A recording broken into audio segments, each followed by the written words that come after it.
Thank you for joining us for today's ABA Civil Rights and Social Justice Chair Chat. My name is Heather Krick.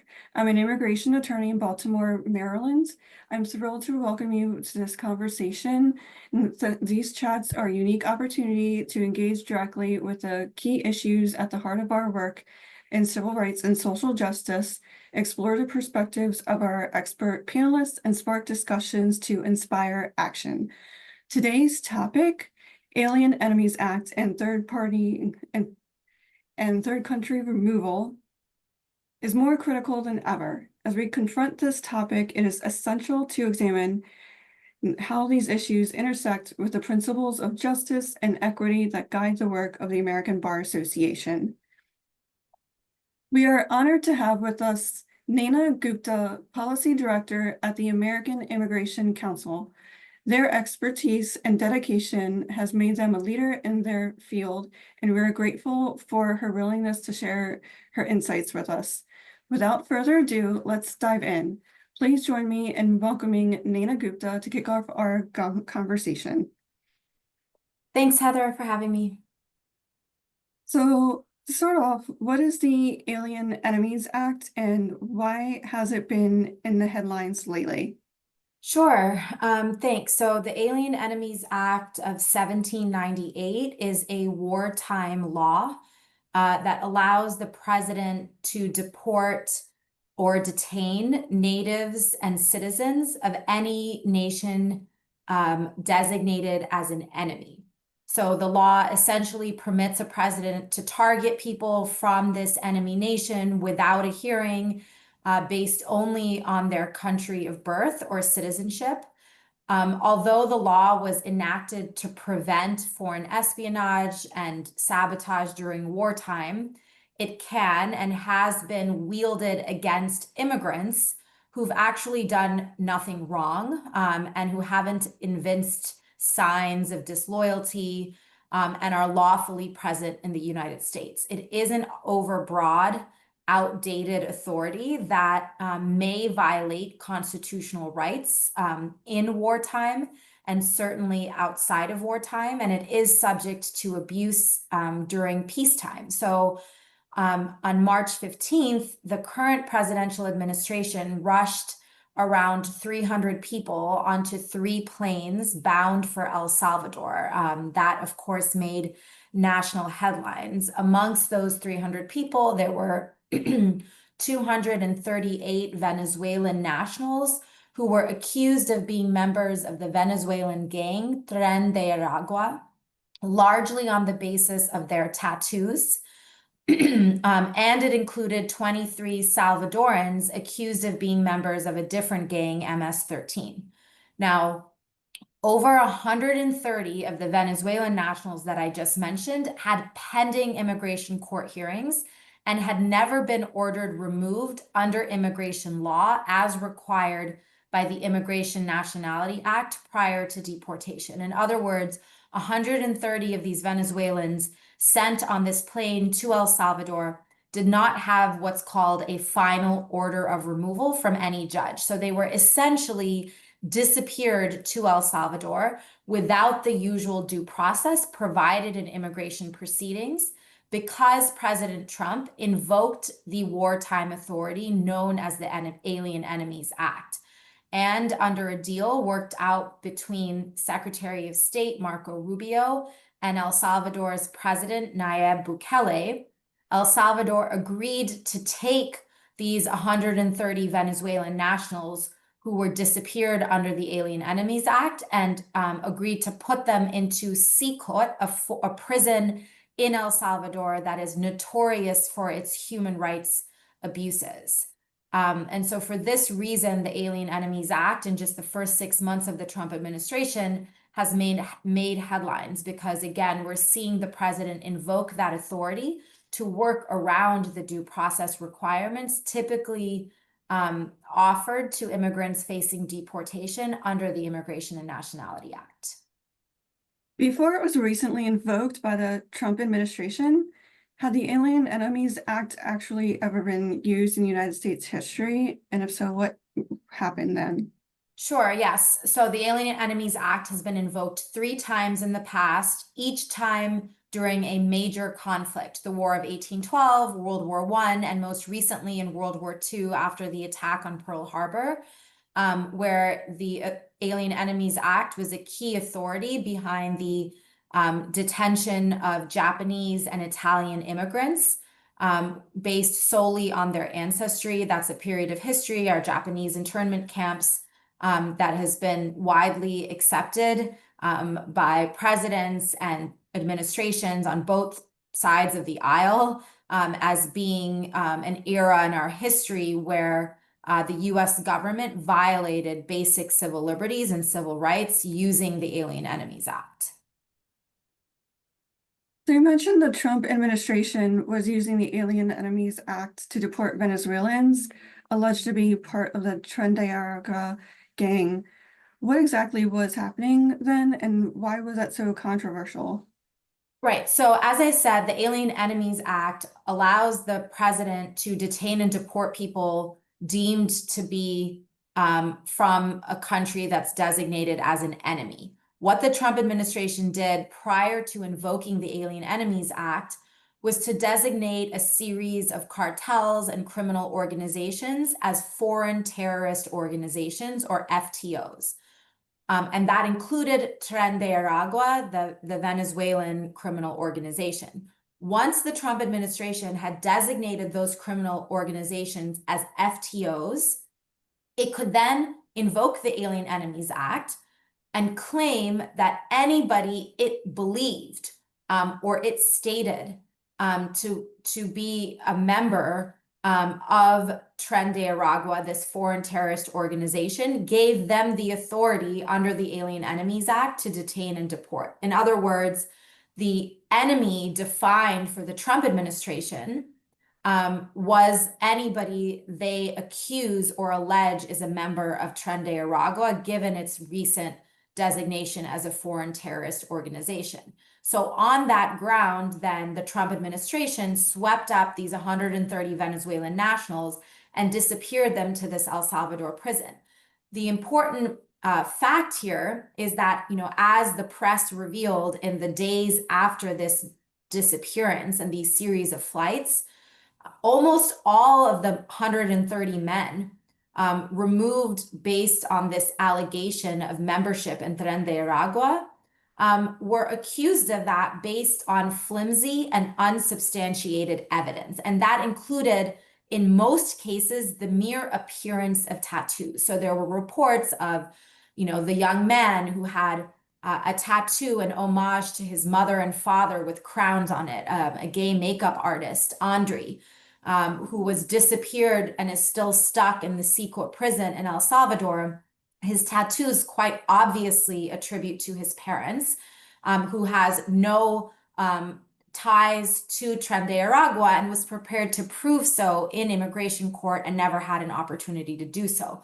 There are dozens of other stories like that of Andre, other young men who had tattoos for their favorite soccer teams, tattoos dedicated to the disabilities their children were suffering. And this was the evidence that the Trump administration supposedly used as a basis to claim that these men were a part of this Tren de Aragua foreign terrorist organization, and then disappeared under the Alien Enemies Act. So in terms of why all of this is controversial, there are a few key points to make here. First is the Alien Enemies Act, as I mentioned, is a wartime authority. There is no invasion right now. There is no war. The Trump administration has repeatedly used rhetoric around an invasion of migrants, even though at this moment, the numbers of people crossing the border are lower than ever before. And of course, given the fact that immigrants make invaluable contributions to our country, the idea that there's some sort of invasion of immigrants underscores the xenophobic, anti-immigrant, and racist rhetoric we've seen from the Trump administration. The second controversial aspect of what happened with these flights to El Salvador and the invocation of the Alien Enemies Act is that there was no due process whatsoever. And it's worth mentioning that even at the time of the internment camps and internment of Japanese and Italian Americans during World War II, although there was minimal due process involved, there was still some form of hearing those people received.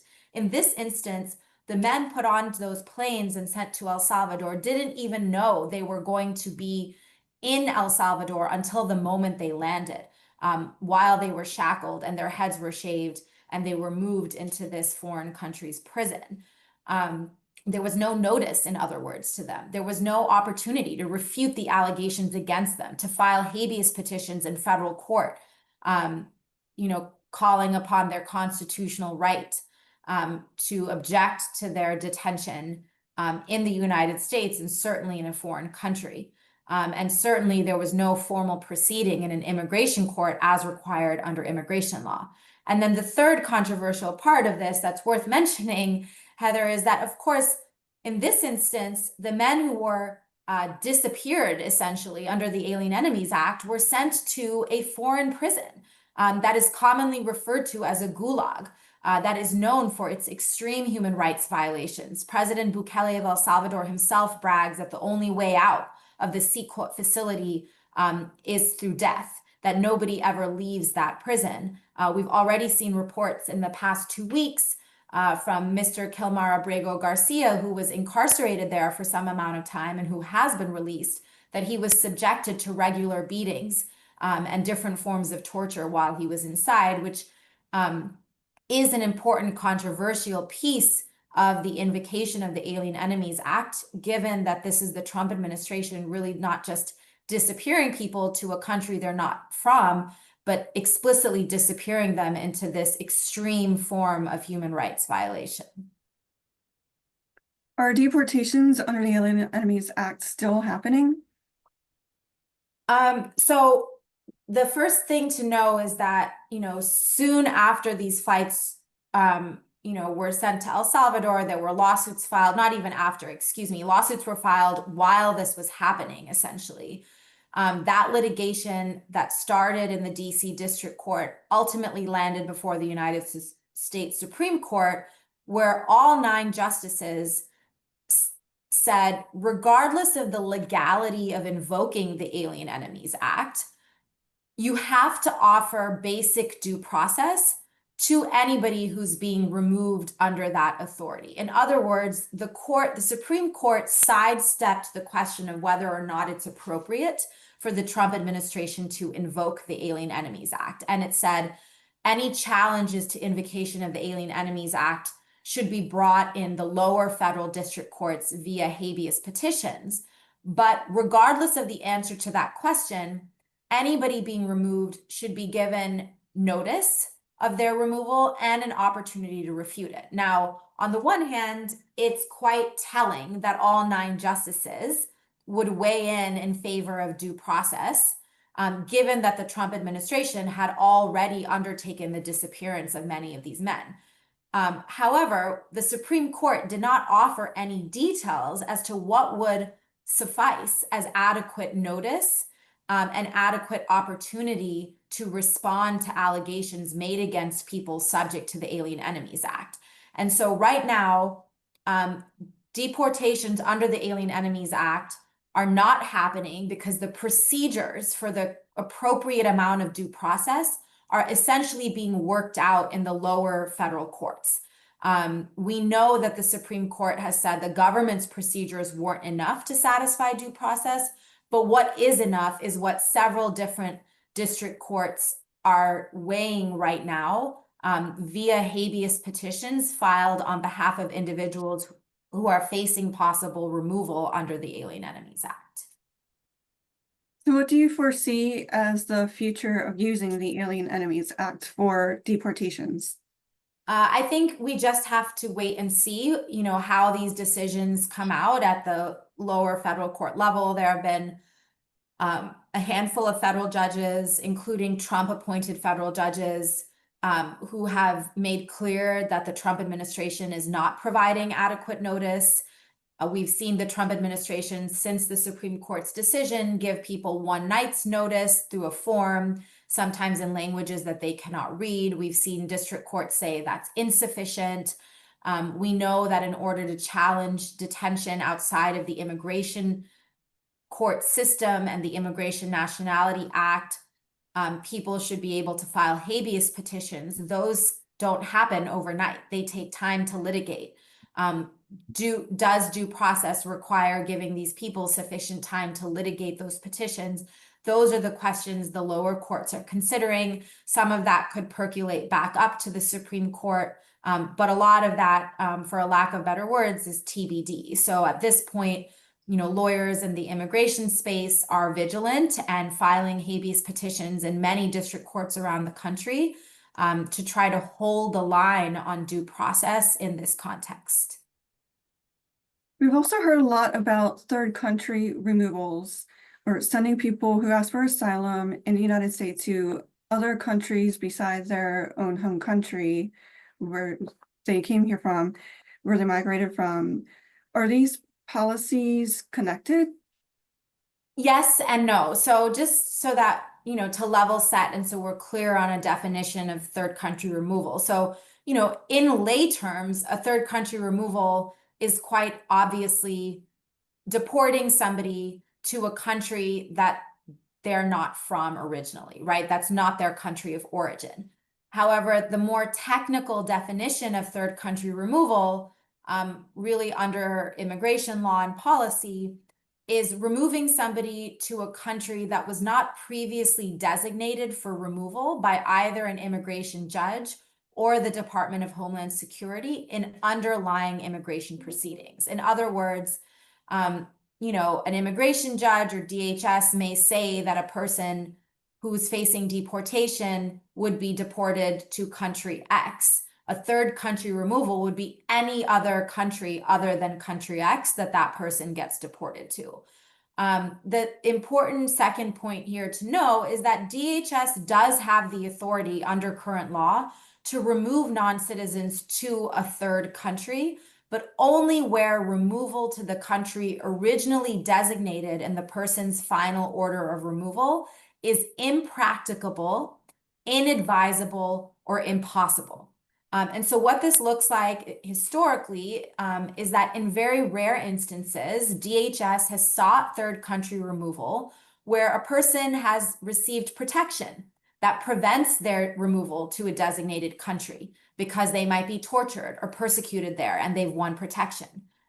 Or DHS might pursue removing somebody to a third country because the designated country of removal refuses to issue travel documents and repatriate the deported person. Or it may be because the United States lacks formal relations with the country and cannot deport the person there. In those instances, sometimes the United States has looked for a third country to where they will deport somebody. But what's happening here under the Trump administration, in a break from decades of policy and practice, is that DHS has abandoned this adherence to the law and instead is just unilaterally choosing whenever it wants to remove a person to a third country, not just because it's impossible or impracticable, but because, frankly, they are eager to meet the deportation quotas that they've set under their mass deportation agenda. Now, there are countries like China and for some time Venezuela who would refuse to repatriate people who were deported. This is a diplomatic barrier the Trump administration faces in deporting 1 million people a year as it's threatening to do. And so deporting people to any country around the world that it wants to, and any country that it coerces to accept deportees, is a way for the Trump administration to speed up its deportation agenda.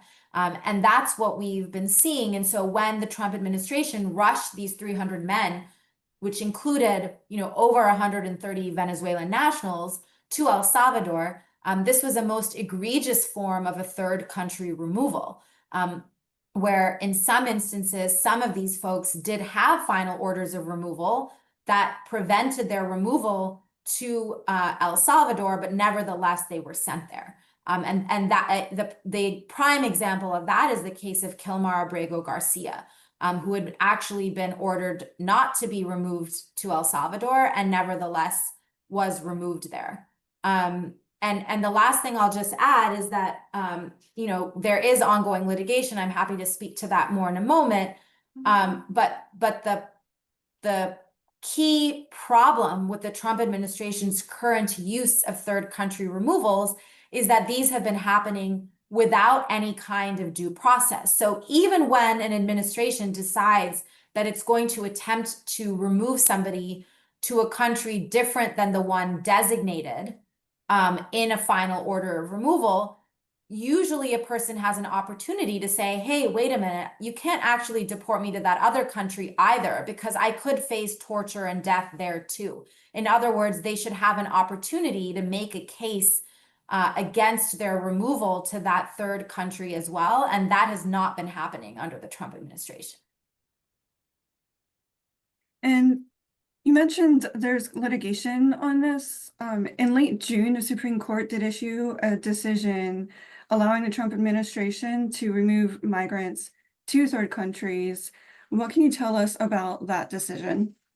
Sure, yeah. So on June 23rd, the Supreme Court, without any explanation or discussion, stayed a preliminary injunction from a district court, and that preliminary injunction is no longer in effect. Now, the original injunction had essentially said the following things. It had said, if the Trump administration is going to deport somebody to a third country or a country that's not designated as their appropriate country of removal, they have to give written notice of that in a language that the non-citizen can understand to that person and their attorney.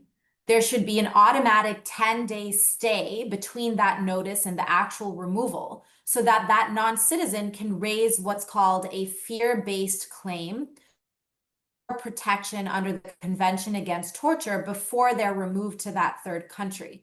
And if the non-citizen in that 10-day period and making that claim can show a reasonable fear that being sent to that third country would result in some kind of torture or persecution or violence, then DHS must reopen that non-citizens' immigration proceedings and actually litigate the removal to the third country. And so, in other words, what the lower court said in its preliminary injunction is, look, you can't just take people from Guantanamo Bay who are originally from country X and send them to country Y. You have to have this process of notice and an opportunity for a fear-based claim. Despite this order being in place, the Trump administration, after its issuance, attempted to remove people to Libya who were not from Libya, and then again to South Sudan, a war-torn country that's amidst and a significant conflict right now. In both instances, the lower district court instructed the federal government to reverse course since it was violating a federal court order. And the Trump administration took that order all the way to the Supreme Court, and the Supreme Court stayed the injunction. In other words, as of right now, the Trump administration can, in fact, remove people to third countries without adequate due process. There will be continued litigation on this issue, but in this moment, immigrants in removal proceedings are highly vulnerable to being deported to countries that they don't know, countries where they may face significant violence and persecution. And because of that Supreme Court order, a plane of immigrants that were to be dropped literally in South Sudan, where there had been a halt on their flight, have now been left there to fend for themselves in a country that the State Department is clear is unsafe for travel. Can you tell us more about the human consequences of someone being removed to these third countries, or the administration invoking the wartime powers, and what the bigger concerns are about that?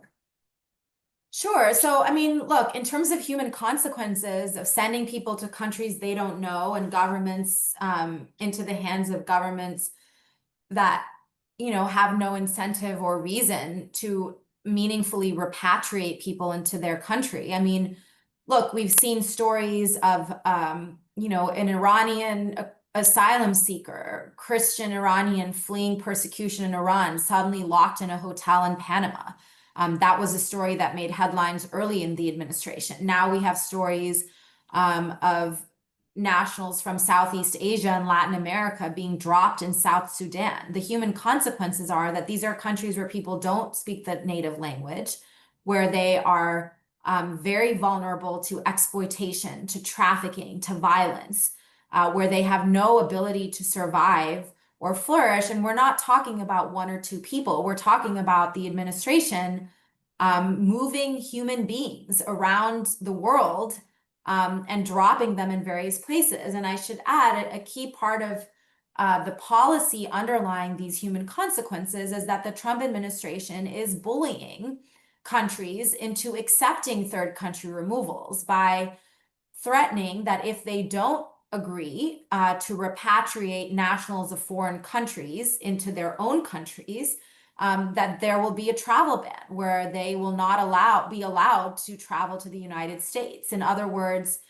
we're seeing countries in Africa and Latin America be bullied by the Trump administration into agreeing to accept planefuls of people who are originally from other countries, so that the United States can just wash its hands of people who may be seeking asylum or have lawful basis to even stay in the United States, but certainly should have received more appropriate due process before being sent to a third country. So, I think in terms of larger concerns on the invocation of the Alien Enemies Act and other outdated authorities that we're seeing this administration resurrect, alongside the use of third country removals, is just, again, this administration really using immigration as the tip of the spear in its attack on democracy. Due process, First Amendment, Fourth Amendment, these are core constitutional rights. And the Trump administration is intentionally using immigrants and immigration law and policy to erode those rights.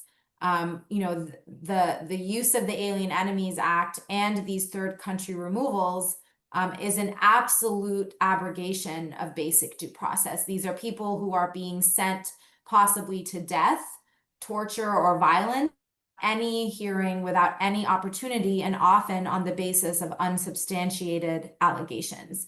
And so anybody in the civil rights field more broadly, or committed to democracy, frankly, should be paying attention to what's happening in the immigration sector and in immigration law, because the Trump administration is intentionally testing the boundaries of those constitutional rights in an area that it thinks it can get away with more easily. Thank you, Nayna, for such an engaging and thoughtful discussion. Your insights have not only deepened our understanding of the Alien Enemies Act and third country removals, but also reminded us of the ongoing commitment needed to advance civil rights and social justice. To everyone who joined us today, thank you for being a part of this important dialogue. The issues we've explored are complex and challenging, but by coming together in spaces like this, we are taking meaningful steps towards progress. Remember, the work does not stop here. It continues with the actions we take in our communities, our workplaces, and within the American Bar Association. I encourage you to stay engaged with the ABA's Civil Rights and Social Justice section, visit our website, explore upcoming events, and consider joining one of our committees to help shape the work we're doing. You can do so at ambar.org/CRSJ. Once again, thank you to our speakers, our team behind the scenes, and of course, all of you for making the time to be here. We look forward to seeing you at our next Chair Chat and continuing this vital work together. Thank you.